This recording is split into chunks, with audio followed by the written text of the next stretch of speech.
How are you? Hope you're fine. My name is Enoe Lopes Pontes. I am from Brazil, outlet Coisa de Cinema. We have here a very well thought directions with a decoupage where we can feel the perspective of each animal, which is very special.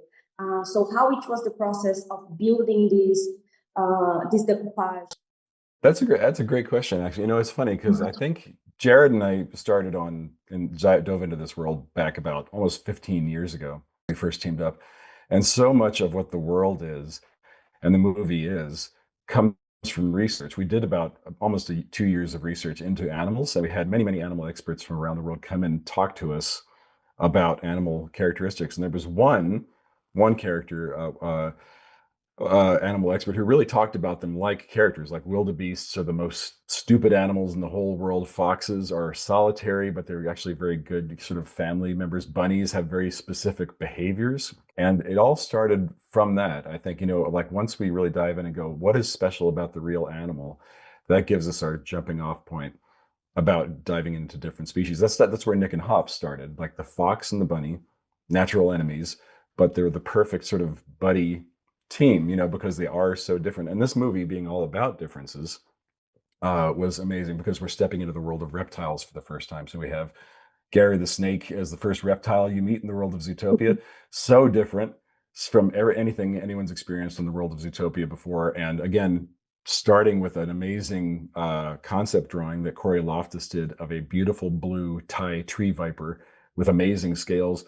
And then with Kiwi Kwan's voice in the English version coming in, really informing the emotions of the character. So it keeps building. I think you start with something that's grounded, something that makes sense for the animal, and then you let it kind of tell you what the story is going to be. And even with Gary the snake, he's so sweet and emotional. He really became a huge center of the film, but it happens very organically. That's a great question, though.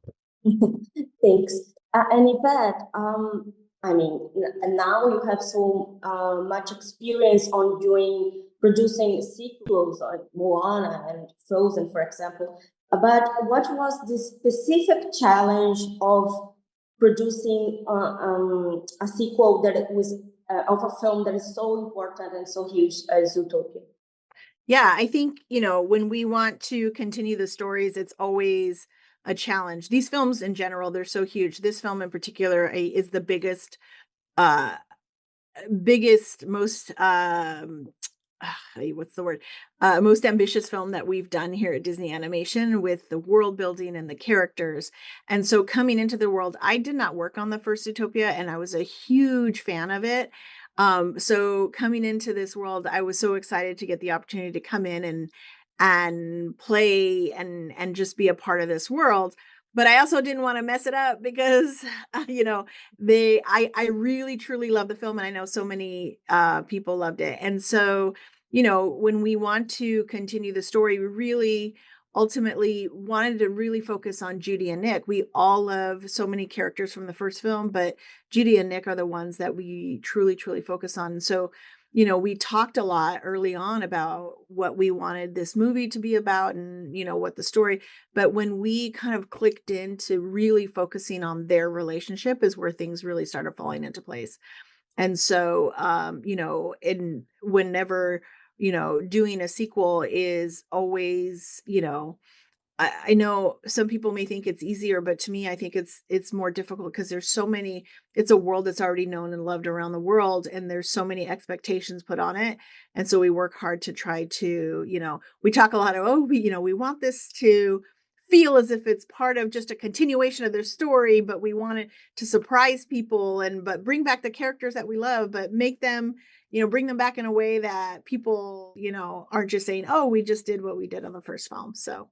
Uh, Byron, I would like to know how it was the process of building this geography of the scene, because it's very well done. I would explain more, but I don't have a lot of time. But the geography of the scene. Oh, sure. Yeah. I mean, the worlds of Zootopia, I think people have a high expectation of stepping into a new world when they go to see a new chapter in Zootopia saga, I guess. But Marsh Market is a great example. That environment took more than a year to design, and it's so immersive. But I love that it came from people thinking about what would animals build, like there are conveyor belts and transport tubes because these animals in that area live in and out of the water, and so what would they need?